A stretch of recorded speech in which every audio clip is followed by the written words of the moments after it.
नमस्ते नमस्ते सबैजनालाई। आज म चाप बनाउँदैछु। हजुरहरूले हेर्नुहोला कस्तो लाग्छ। वाइट कलर सेट, नमक अनि यो जिन्जर गार्लिक पेस्ट अनि हरी मिर्च पेस्ट र यो कस्तुरी मेथी पर्दैछ।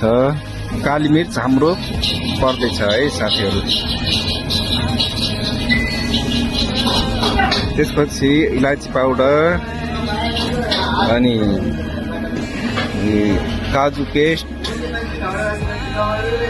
पेस्ट हालेपछि राम्रो हुन्छ। त्यसपछि क्रिम, यो हो स्पेसली अमुल क्रिम है साथीहरू।